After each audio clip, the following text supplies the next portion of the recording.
নমস্কাৰ, মই ঋতুৰাজ বৰুৱা। বহুত দিনৰ মূৰত আহিলোঁ। সকলোকে ৰঙালী বিহুৰ শুভেচ্ছা জনালোঁ। আজি গৰু বিহু। আজি কথাটো হ'ল গুৱাহাটীত লতাশিল খেলপথাৰত অনুষ্ঠিত হোৱা যি মুকলি বিহু, তাত ছাত্ৰ সন্থাৰ সভাপতি শ্ৰী উৎপল শৰ্মাদেৱে এটা অতি সুন্দৰ ভাষণ দিলে, যিখিনি কথা মোৰ মনত খাইছে।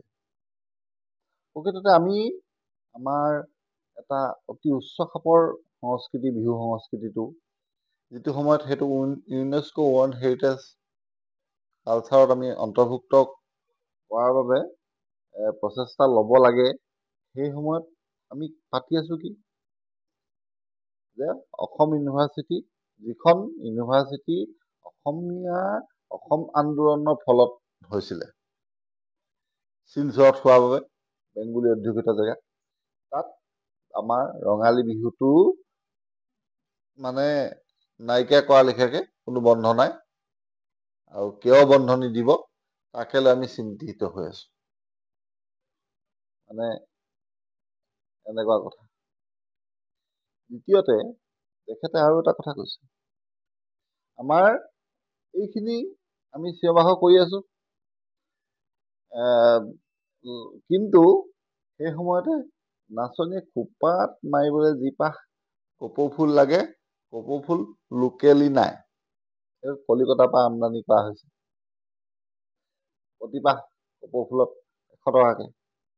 আমাৰ লোকেলি কোনো মানুহে খেতি কৰি দিব নোৱাৰে। দ্বিতীয়তে আমাৰ যিখন গলা বস্ত্ৰ, গামোচাখন এই মহাৰাষ্ট্ৰৰ পৰা, বাহিৰৰ পৰা, তেনেকুৱা য'ত য'ত ফেক্টৰী আছে, তাৰপৰা ফেক্টৰীত বনোৱা এখন গামোচা আমি আমদানি কৰিবলগীয়া হৈছে সস্তাত পাবলৈ, তাকে পিন্ধাবলৈ কাৰোবাক। তেনেকৈ আমাৰ অৰ্থনৈতিক উন্নতি হ'বনে নহ'ব? অৰ্থনৈতিক উন্নতি যদি নহয়, তেতিয়া কি হ'ব?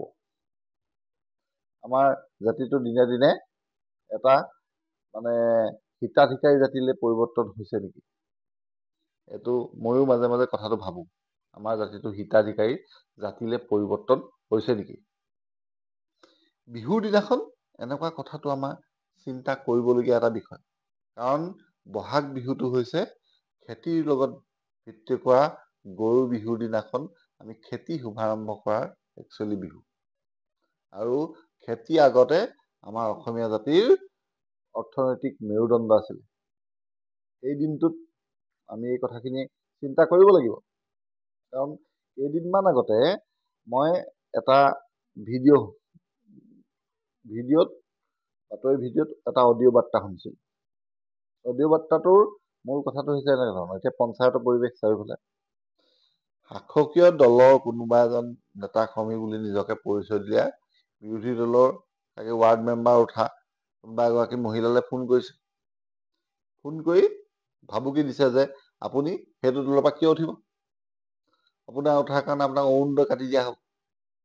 অৰুণোদয়ত কেইটকা দিয়ে? 1250 টকা। আমাৰ জাতিটো এনেকুৱা জাতি নে, যি 1250 টকাত চলি যায়। কিন্তু এপাহ কপৌ ফুলৰ দাম 100 টকা। কোনোবা এজন খেতিয়কে যদি বছৰটোত 1000 কপৌ ফুল বিকি দিব পাৰে, 1 লাখ টকা পায়। অৰুণোদয় কিমান বছৰৰ অৰুণোদয় একে বছৰে পাই যাব। কিন্তু তেনেকুৱা হোৱা নাই। তেনেকুৱা নোহোৱাৰ কাৰণে আগতে থকা শাসকীয় দল বা বৰ্তমানৰ শাসকীয় দলেও কিন্তু এই চৰকাৰী যিবিলাক সৰু সৰু মানুহক এলেহুৱা কৰিব পৰা স্কিমবিলাকৰ বাবে ভাবুকি প্ৰদান কৰিব পাৰে। আমি বহাগ বিহুৰ এই শুভক্ষণত আজি অৰ্থনৈতিক স্বাৱলম্বিতাৰ দিশটো গুৰুত্ব সহকাৰে বিবেচনা কৰিব লাগে। এইটোকে শ্ৰী উৎপল শৰ্মাদেৱে দিলে, অতি সুন্দৰ ভাষণ দিলে।